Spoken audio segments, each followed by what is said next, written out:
Hi everyone, I am the dietitian for the Green Bay Blizzard team, Lindsay Pencil. I'm going to be going over my presentation today for proper hydration.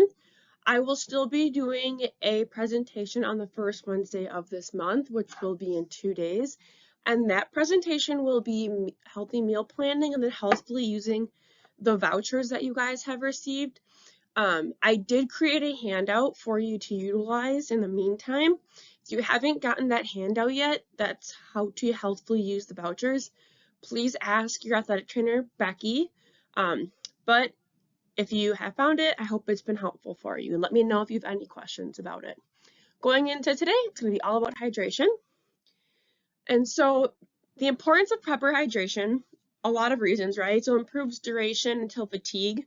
So we know that if you're an athlete, say you're a running back or your wide receiver, like whoever can run faster and not get tired, they're going to, in a sense, get to the end zone. They're going to be able to go further. The other person's not going to be able to catch them. The person on the line who has a longer duration until they get fatigued is going to be able to push the other person longer and protect the ball. And so obviously, we want to be able to have our energy last as long as possible before getting fatigued, and so we can win and sense whatever action we're doing. It improves overall performance. It prevents muscle cramps and spasms. It improves muscle recovery and function. So if you are not staying hydrated and you're doing all of the exercises that Olu has for you guys in the morning in addition to practice, that's a lot of muscle strain and tears on the tissue. And so we want to make sure that's recovering well. So making sure that you're staying hydrated to help facilitate recovery and hydration of the muscles is really good for preventing injury. Helps regulate blood pressure if you are a person who has higher blood pressure. It improves circulation. So we know that obviously improved circulation helps recovery. It helps your brain function better. Overall, a lot of good health benefits for that. It removes metabolic byproducts such as waste and toxins in the muscles. So what that is think of lactic acid buildup. I'm sure if you've experienced holding a wall sit for a long time and your legs just start burning and shaking, that's lactic acid and byproduct of your muscle building up. And so we need to make sure that we're getting rid of that and flushing that out of our system. We don't want toxins just staying in our system, right? And so making sure you're staying hydrated is a good way to get rid of those byproducts. It helps regulate body temperature, which is super important, especially if you're in hotter climates and you're traveling for games, or if it's really humid in the gym, etc. Helps prevent infections, so it improves your immunity. Obviously, you don't want to be sick throughout the season because then you're not able to play. So as healthy as you can keep yourself, that's super important. And then supports proper bowel movement, and so that just means that keeping you regular. Fun fact, almost every measurement of performance, whether it's aerobic endurance, strength, power, speed, agility, and reaction time, all decrease with just a 2% dehydration level, which is not a lot, right? 2% is not a super lot, but because your body is made out of primarily water, all the organs, all the tissues need water, just 2% of dehydration can decrease all of those, which we know if that happens before a game, your performance is going to go down. You're not going to be able to play to your best ability for the team. Now you may wonder how much water should you be drinking a day? This is a general amount. I usually recommend people to do number one or number two. Number two, if you count calories, number one can be helpful, but most people, I just say, this is the easiest one, is take whatever your body weight is in pounds and divide it in half. And that should be about how many ounces of water you drink a day. So say you're a 200-pound person, around 100 ounces of water a day is what you should be drinking. This calculation is just an approximation. Always use your urine color as an individual hydration tool. Urine should always be light yellow and clearish, so the top 3 colors on the slide are recommended. If it starts getting lower than that, that's not good. In the morning, your first urination of the day will generally be a little bit more yellow, just because of all of the toxins that you went through throughout the night. But throughout the day, it should be of the top yellow 3 yellow to clearish colors. I think it's important to note that a gallon is 128 ounces, so that can be very helpful for you And if you want to have like a gallon water jug, you know that you're going to be getting, if you drink one of those and your goal is 100, you know for sure you're reaching your goal for the day. You may need to drink more than this recommended amount if you are a really aggressive sweater, or if you are getting dehydrated easier because maybe it's a hot weather, or again it's humid environment in the gym. And you guys do wear a lot of heavy gear and clothes, so it is important to make sure that you are staying hydrated if you do have excessive amounts of sweat coming out of your body. Signs of dehydration, there's early signs and progressed signs.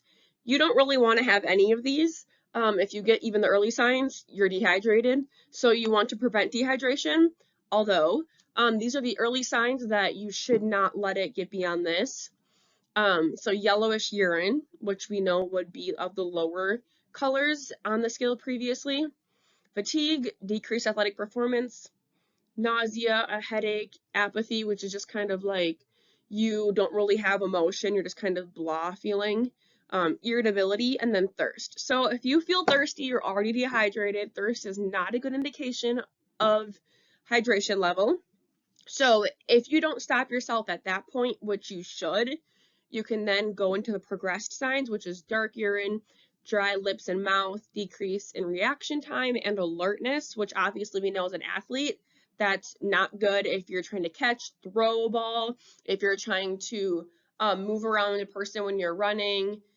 That's not good in general to have either of those things. You'll have muscle cramps and then disorientation or confusion. So if you're muscle cramping, like you're super dehydrated, you are well into the progressed signs, and that's not acceptable. And so if you are muscle cramping, you need to come see me because we need to figure out how to get more water or just fluids into your diet.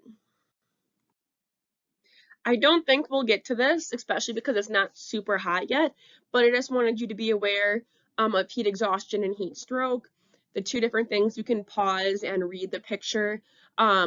What the symptoms are: dizziness, thirst, heavy sweating, nausea, weakness. For heat exhaustion, heat stroke would be more emergent, confusion, dizziness, and becoming unconscious. That's obviously an emergency. I would hope that if heat exhaustion occurred within you or a friend, you would tell the athletic trainer, but please do not even let it get to that point. And do note that heat exhaustion can develop very quickly. It can develop over even just a couple minutes. So if it starts getting warmer outside, or you're down in a southern state playing at an away game, just be aware that you'll need to have extra electrolytes and extra fluid accessible to you. So we know how much water we should be having throughout the day. That being said, it is hard to plan that much hydration around exercise. You don't want to be having to go to the bathroom throughout the games, etc. So be drinking a lot of water throughout the days and nights, but then leading up to exercise, whether that would be a game on a Friday night at 7 or practice at 10 o'clock, make sure that 2 hours leading up to that important exercise or training session, you pull back on the chugging of the fluids. You want to give your body time to urinate that all out, filter through all of that water, and it takes about 2 hours to do so. So at that point, make sure that you are kind of pulling back. Drink maximum of a half a water bottle, like a regular Gatorade bottle, or just 2 cups of water before a game or a training session. You can, leading up to that time, just maintain your hydration levels at taking a couple sips of water every 10 to 15 minutes, or 15 to 20 minutes, depending on the humidity or how much you sweat. But really allowing yourself to pull back so you're able to urinate before the exercise session starts, and then sipping water to just stay hydrated at that point. So your back end work of getting hydrated has already been done. Now you're just maintaining. After exercise, just go back to drinking a lot of water again. If you did notice that you sweat a lot, maybe add an electrolyte drink to it. If you did lose any excess weight, try and replace that weight with water. To prevent dehydration, what I recommend doing is, if you get sick of water, a lot of people, they're like, I can't stay hydrated. I cannot drink a gallon of water a day. I get bored or it doesn't taste good. Here's some ways that you can kind of prevent dehydration if you're one of those people. So obviously drinking plenty of fluids before, during, and after a workout or a game or exercise. Eating hydrating foods is also super helpful. And so soup, fruits, and vegetables can be very, very helpful tools in helping you get more hydration into your body. But it doesn't obviously it's not like drinking water, and it gives a little bit variety of flavor. You can also make water appetizing by adding different things to it, like fresh herbs and fruits and vegetables like lemons, oranges, limes, cucumbers, berries, mint, and lavender. You also can add electrolyte drinks. There's a lot of sugar-free options out there, whether it's, just powdered sugars like Crystal Light, or flavored powders like Crystal Light or Mio, electrolyte options. And if, say, you like apple juice or something, you can always add a little bit of apple juice into your water, and that might take it to another level of flavor where you really enjoy drinking it then. I think it's also very important to know how many ounces are in your water bottles. So if you know that you have a 32-ounce water bottle, but you're supposed to be drinking 100 ounces a day or around there, you need to drink that whole water bottle 3 times throughout the day. So if it comes to dinner and you only have 1 water bottle gone, you are behind, right? So trying to know that maybe I should have the first one done around late morning, the second one I should have done around late afternoon, and then third one that I could have throughout the night around dinner time and kind of like going into the nighttime. So knowing how much water you should be drinking throughout the day kind of helps you facilitate reaching your goal a little bit better. I just wanted to share some hydrating foods. Like I said, it's primarily fruits and vegetables. So you'll notice a lot of things like tomatoes, watermelon, pineapple, cucumbers. You cut them up and it has fluid in them, right? So giving an example, we know that fruits and vegetables are super important for nutrition, vitamins, minerals, micronutrients, antioxidants, also super helpful for helping you stay hydrated. If you truly get sick of water, whether it's adding a sugar-free flavor to it or something, here are some other fluids that I do count towards fluid levels. I do not want all of your water to be this, although this can add a little bit of variety. So unsweetened tea, so not the sweetened tea, unsweetened tea, hot uncaffeinated tea, so maybe like an herbal tea. Some people like drinking that in the late afternoon or at night or in the morning. A bubbly water, whether it's like a bubbler, or you can get like different an Aldi brand or like different knockoff brands. There are also lots of like healthier sodas now, like Poppi or Olipop, or Zevia, things like that. And so those can kind of be helpful to give you a little bit of flavor. There's also coconut water, which is very hydrating, and then sugar-free sports drinks. Say you like Body Armor or something like, or a minimal mineral water or whatever, drinking a sugar-free one can be a flavorful thing for you. I do want to note that you should safely increase your fluid intake, and it might take longer than you expect. So safely, I would say people can increase around 20 to 30 ounces per month. I know that sounds like a super long time, but if you try and go too quickly, your body doesn't know what to do with all that extra volume and fluid. So number 1, you're having to go to the bathroom constantly. Number 2, you might feel bloated and just like extra puffy. And so you need to make sure that you're allowing yourself ample time to just utilize that, whether it's for your bladder or just your muscles and your body in general, for not getting super bloated and feeling uncomfortable. And so I would say if you're trying to get to 100 ounces and you're maybe only at like 40 ounces, don't just try and jump to 100, right? Maybe try and get like 50 to 60 ounces for a couple of weeks. And then once you start doing that more consistently, okay, now try and get like 70 to 80 ounces and do that for a few weeks. And then once you're doing that consistently, then go up to 100 ounces.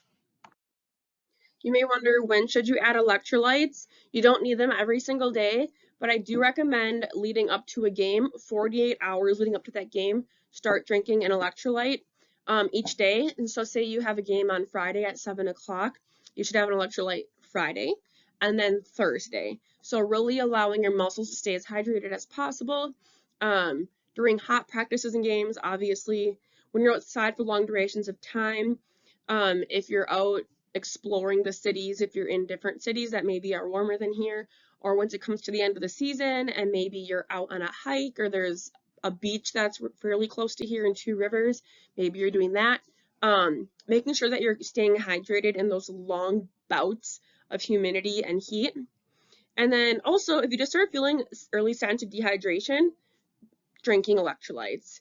If you do drink alcohol and you wake up with a hangover, whether it's a headache or your mouth is dry, you're dehydrated. So make sure you drink electrolytes next morning. Although I do not recommend doing that throughout the season, but if you do, that's kind of how you can recover your body quickly. Going into our next topic is alcohol and athletic performance. So we know, science shows, alcohol decreases muscle recovery, protein synthesis, hormone production, and immune function. So that being said, your immune system will go down. We know that you're going to get sick more quickly, more often. Your muscles are not going to recover as well. So if you worked out really hard on like a Saturday morning or something, and then you go out that night, your muscles are not recovering. And so all of the tears, the macro tears that you created are now not going to be fully recovered for the next day. And then that can go into injury over time, and it can just prevent your muscles from growing and getting stronger. Also, hormone production is decreased, so HGH and testosterone both go down significantly with alcohol. So if you're trying to maximize your muscle mass or your power, you're doing the exact opposite if you are drinking alcohol, because two of your most prominent male hormones that provide you with those functions are decreasing with alcohol consumption. Drinking also leads to depression of central nervous system, and that can also impair motor skills, coordination, reaction time, judgment, and balance. And it can decrease athletic performance and increase risk of injury. Outside of that, you don't generally make the smartest decisions if you're under the influence, and so you might be jumping around or doing things you don't need to do and injure yourself, and now you have a sprained ankle from the weekend going into practice. That didn't really help you work towards your goals. It actually set you backwards. It is shown that alcohol in moderation doesn't have a huge impact on performance if proper nutrition and hydration are on point. That being said, you need to make sure that hydration and nutrition are 100% on point if you're going to consume alcohol, and moderation is the very big word here. A lot of people don't utilize moderation. So that means that less than 4 servings of alcohol in one night. And so if you have maybe, if you just have a mixed drink and you have a double, you can have 2 of those in one night, and that is the maximum. If you're having a glass of wine, which a little bit is a serving, a full glass of wine is probably like 2 to 3 servings right there. A can of beer, obviously, 4 beers is your maximum, depending on the alcohol level. And so it's just super important to make sure that you are practicing moderation and not doing it too much, because it truly will impact your performance and your body recovery. And that brings us to the end of the presentation. If you have any questions, please feel free to email me. My email address is on the screen, lindsay.fensel@aah.org. If you would like to schedule a one-on-one sports performance nutrition appointment with me, please let the athletic trainer Becky know that you're interested. She'll send you some information and some questions to kind of gather, what are your intentions with the one-on-one sessions. If we find that it's a good fit for nutrition one-on-one versus just answering a super easy question via email, she'll have you go to the front desk and you can schedule through the sports medicine front desk, which is the one you walk past when you go into therapy. So I hope you guys have a really great day, and I hope you enjoyed your Easter. Bye.